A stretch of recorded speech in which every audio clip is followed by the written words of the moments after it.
What's happening? Of course, you know it's your boy B-Hop Radio. Shout in as always. I got my podcast partner off in this thing, OG Gangsta Wicked, a.k.a. Big Galaxy of Ghetto Mafia. Yes, sir. I'm in the building, man. I'm gonna be, today I will probably schizophrenic in my attitude. Why? Because Saturday,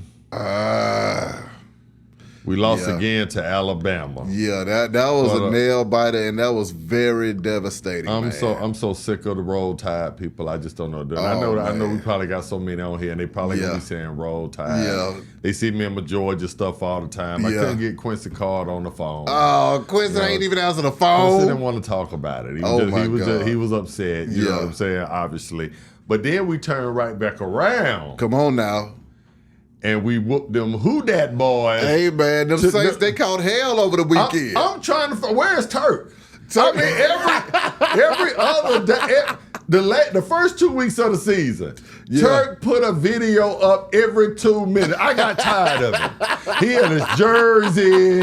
He done went and bought the Saints Ray-Bans. Everything. Yeah. Now the man done suited up every weekend. I got an APB out on Turk. Did anybody find Turk? I mean, Turk, I just want to make sure you're all right. You know what I'm saying? Make sure you're good. Hit me up. Tell your boy, even if you send me a text, say, I'm all right, Wick, I'm safe. Yeah, that's all we want to know. That's all we want to know. Turn dang, man. I mean, but then also, you know, this game was also celebrating the year anniversary of that 50 year of hip hop situation last year, the last Saints and the Falcons game, where you and all of the other A-Town legends were honored in a remarkable fashion, sir. Absolutely. And there's a new documentary just dropped with the Falcons, with Tamika. Shout out to Tamika too, man. What up, though, Tamika? Sure, Tamika the one gave me my jersey and stuff. Yeah. But I got edited out the no, new you documentary. did not get edited out the documentary. I saw you in the back left corner right Everybody is in the documentary but me, and I figured out why. Why?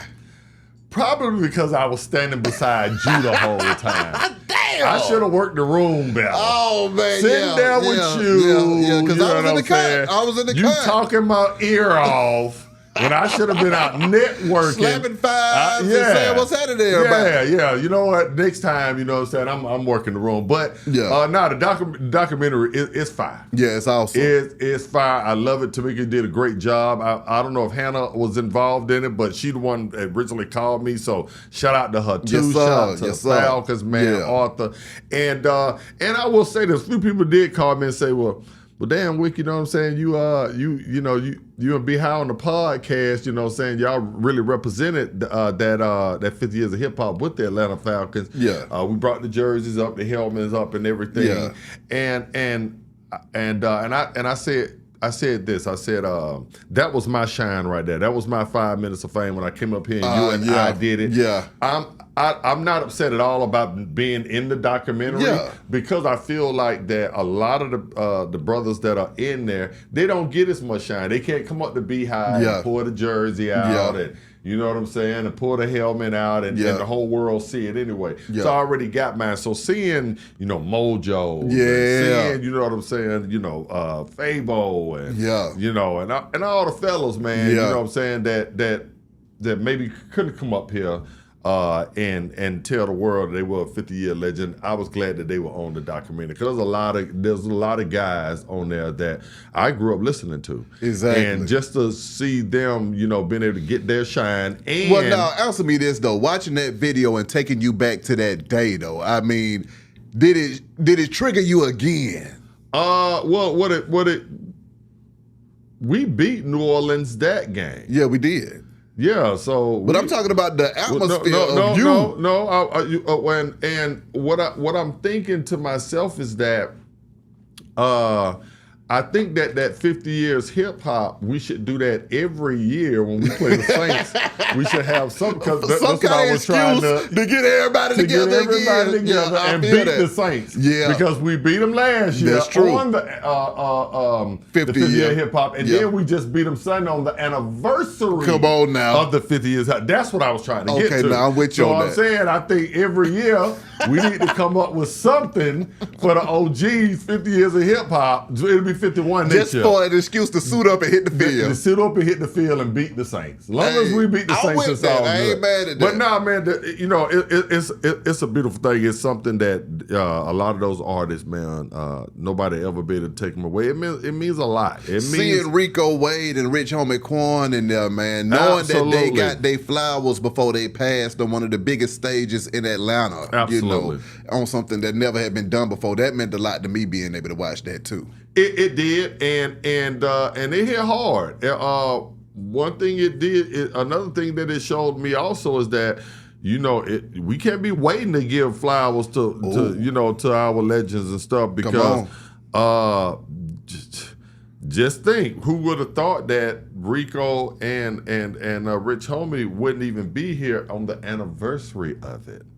So who's to say that, by the next anniversary of it, that somebody else. So getting all those artists together and being able to give them their flowers, man, it meant a lot. And it meant a lot to me just watching it. You know what I'm saying? Regardless, I'm not a selfish guy. I'm blessed. Did you cry again? Because I know you cried while you were there. Then you came up here and cried. Did you cry again? I mean, first of all, if I cry, I'm a grown-ass man. Ain't nothing wrong with you crying, but you just always cry. So you're trying to put me on blast, so I'm less than, I'm less than because I shed a tear or something. I'm just saying that you a grown-ass newborn baby. Whatever. But like I'm saying, see, don't just me and you is, I shed a tear in public. Yeah. You cry in private. You mean now your little pillow curled up. No, it ain't the same. We ain't the same. But nah, man, it did warm my heart, and it does. You know what I'm saying? Like I said, I look up to a lot of, man, they had to roll Kilo Ali in a wheelchair. That's right. You understand what I'm saying? Right. This was right after he had a big health scare. Yeah. And he's bouncing back now, but, it could have went either way. Big Sam was there from the East Side Boys. Big Sam was, shoot, he was in ICU not too long ago. That's true. You know what I'm saying? So he came up here and talked about it. That's right. So seeing these guys on there, being able to get out there, whether we came out there, you know what I'm saying, with oxygen pumps. Yeah. And we came out there with canes. Come on. The walk, you know what I'm saying? We came out there in wheelchairs. Exactly. We made it. Exactly, man. And so I'm thankful to the Atlanta Falcons. I'm thankful for Tamika for putting together. Tamika said too, also, she enjoys our show, and there'll be many more events. And I honestly believe her, because she has the pulse of the city, and I feel like in talking to her that, you know what I'm saying, that she respects the legends and the forefathers of the game. And I think she's the type, along with her and the rest of them and the Falcons itself, I think that, this is going to be more of a commitment from them, not just they just showed us one thing and then they throw us away. I don't feel that from them. Exactly. I feel like they, that this will be a continuing thing, not maybe that particular, type of event, but similar things. I think a lot of that's in the working. So we'll continue to talk. Tamika told me to tell you what's happening. What's happening? And we finna ride. Now, I got to ask you this, though. Speaking of that 50 years of hip-hop and rolling to where we at in hip-hop right now, La Russell, my young West Coast partner, he got on Twitter the other day and said that hip-hop needs a total reset. Okay. And that, where we're at in hip-hop right now is just not where we want to be at. And for it to go further, we got to reset and then go out there and go further. For me, when I saw him say that statement, I felt like what people got to understand is hip-hop content is the new hip-hop, okay? And I think that hip-hop as we know it has already changed before our eyes, whereas, like I said earlier, when it first started, you had your breakdancers and your graffiti. They were leading the charge in hip-hop, and your DJ. You would say the DJ name before the MC name, okay? Then you looked up and the MC took over the hip-hop, and then you looked up and the DJ got back in the front of it again with the mixtape scene and everything else, and then the rapper came back into the forefront. And now I think you see a case where content creators are leading the charge in the relevancy of hip-hop versus where it used to be the rapper being in charge for like the last 20, 30 years is going into the way in the direction of content. What are your thoughts on that, man? Well, you're absolutely right. And, you'll get a lot of blowback from that from aspiring rappers and stuff. They'll take it as you're saying that, they can't make any money in hip hop. That's not the truth. What you're saying is this. Let me break it down for y'all. What you're saying is that, okay, by doing this content right here, right? Yeah. We actually help the rap.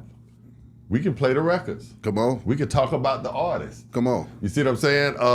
We can bring awareness to whatever that particular artist is doing in the streets. What good stuff. Turkey drives.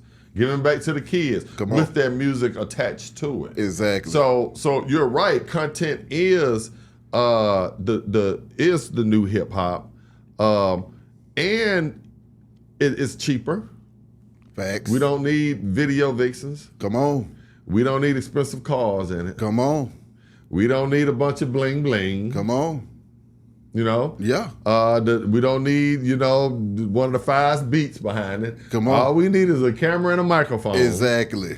And get in there and show love and bring awareness to the artists that are still out there doing, music and stuff.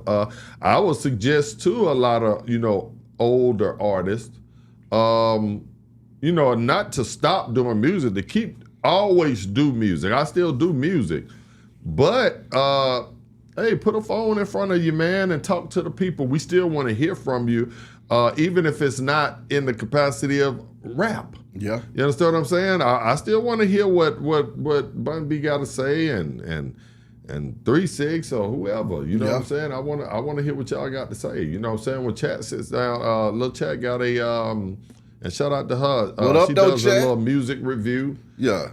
But she gets in front of that cameraman pretty much consistently, and you know what I'm saying? And most times she talking, but then she'll play a song and let the people hear. So I learn about new artists and stuff that's coming out of there and stuff.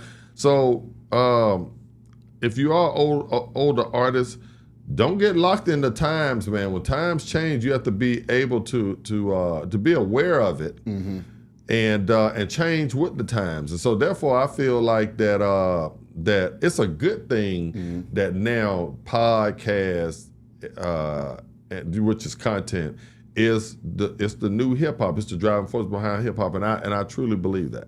I can agree with that too, because even when you look at your favorite artists, what keeps them relevant is the content that they're putting out, whether it be podcasts or them doing interviews and stuff like that. If you sitting over here and you ain't got nothing to say and you keep on putting out music and don't nobody even know what you're thinking, then guess what? Correct. Don't nobody care what you got to say on no track because we don't even know where you're at mentally. Absolutely. And then also, how do you promote that? A lot of times what the artists are saying via podcasts or their live streams and stuff goes more viral than their music goes. So if you use that content to push your music, then guess what? Your music could go a lot farther just based off of your personality itself. Also, another point that I want to make is that, the music cannot sell itself anymore. The labels are having a hard time doing just that, letting the music sell itself. Them days is pretty much over with. Right. The talent, the personality, the content is what sells the music, and we got to get more folks on board to that. So it's like when you turn around and you say, okay, I'm Galaxy Wick, you can stream music being Galaxy Wick because Galaxy Wick also is a media personality who is shifting the culture and a leading voice in the culture. So when you say, hey man, check out this record while I'm at it, you're going to get 100,000 folks checking out that record while you at it. Right. But so here's another deal behind. We've already the content has always been around. Yeah, exactly. These interviews has always been around. It's come to the forefront. That was back in the day. We had a show called Rap City. That's right. I used to be on it all the time. That's right. And we have to go in there and we have to talk to Tigger and this person and that. Bro, I forget a lot of them, but it was the same thing. Also, labels have been using content to promote artists since rap and music began. Exactly. A lot of it was fake shit. A lot of those, when you see couples together and stuff that you thought were really together, that was all content and game. Come on, you understand man. what I'm saying? When you would see, this artist says this right here, but week prior to the awards or something. He may not go, or she said that she's going to decline giving away an award. So a lot of that stuff was just content to drum up interest in the award show.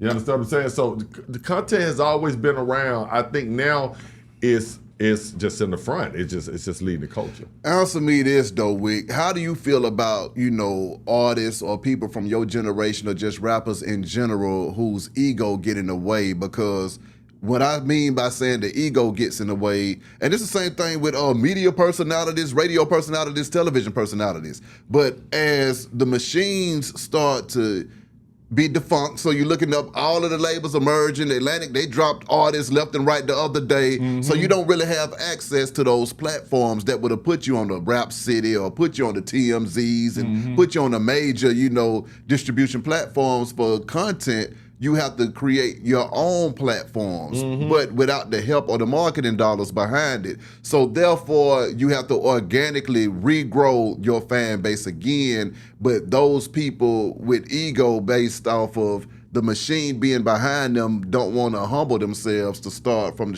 the bottom and build up their fan base all over again through the content that they generate. Well, it's hard to do that because what happens is, and thank God, that I've been distributed through automates, through Sony, and through I'm doing with Virgin now, but I've never been signed directly to them. And see, what happened in the 80s and the 90s, they were coddled, and they were coddling the artists so that they could take all the money. So that's kind of what the trade-off was. We'll do everything. You don't even need to ask about what that costs. We'll take care of getting you in the Source magazine. Yeah. You want to go out to Rap City? We'll get to that. We got you. Yeah. We're going to fly you there. We're going to put you in a hotel. We're going to do everything for it. It ain't going to cost you a dime. You just go show up and shop. Matter of fact, it got down to the wardrobe. We had your wardrobe waiting for you when you get off the plane at Rap City. I did sound stage at BET. Yeah. And then they took us back and whatever y'all want to wear, grab it. You know what I'm saying? So a lot of the artists were coddled, and when they lose the deal, it's a culture shock to them. When they have to, I'm gonna give you a great example of it. It's the difference in when you lived with your parents for free, and then you had to get your own crib. Everything that you took for granted. You got to buy toilet tissue. Yeah. You had to buy it when you were 15, did you? Yeah. Your mom wasn't coming in the room before you had went to school. Hey, what you got on the toilet tissue and the dish detergent to wash the dishes up, to wash the dish. They ain't talking about no bill. I'm talking about just toothpaste. Nigga, she took it like and said, you know what? I was gonna give you $50 for your allowance this week. Be high with your 15, but I'm gonna take your 50 and put it on mouthwash. Exactly. Toothpaste. Oh my God. A hairbrush. Yeah. But you be mad as hell. Exactly. So that's what happens with a lot of the artists. Once they got the major label, it's the house, it's the security. Once they move out there on their own, and they got to pay for every little thing. Yeah, a lot of them don't want rap as bad. Then it ain't as entertaining anymore. It's what I'm saying, it's stressful now. Yeah, people ain't feeling me now because you ain't feeling me as much as my buck should make you feel me. So if I spent $100, nigga, I spent $200 worth of love. For the $1 Now, when the label was spending that, I ain't give a fuck. Yeah, I was just calling the label where my money at. Come on, I'm over the plan. Exactly. So I think that a lot of the artists was caught on that. They have to when you have to get out here and you have to fend for yourself and make these phone calls. A lot of people too are antisocial deep down. They can go in a booth. When you're in a booth, you're in a booth by yourself. That's right. When you're rapping. Yeah. And you might have one engineer right there. And so you still can feel the sense of being by yourself. Turn the lights off in the booth. You got your headphones on. You get lost in the music. A lot of the artists now, they don't want to have to call and ask a nigga this or ask the motherfucker to play this or be on the phone with Spotify and these motherfuckers and that motherfucker and have to network, and that's a big thing to get up and go to these mixers and shake these DJs' hands and shit. They labels did all that for them. They had A&R reps in every city that already had done that for them. Yeah. But it's different when you got to, I'll be tired as hell. You understand? So I've been doing it for 30 years. It ain't a problem with me hitting 2 or 3 clubs in one night. Yeah. And even if I had to pay to get in some of them or buy me some drinks or buy some of my parts, it's all right. Yeah. You know what I'm saying? But when you come from where the label has set up everything. You're going in through the back door. They got the bottles already ready everywhere you go. So now you're drinking like a motherfucker.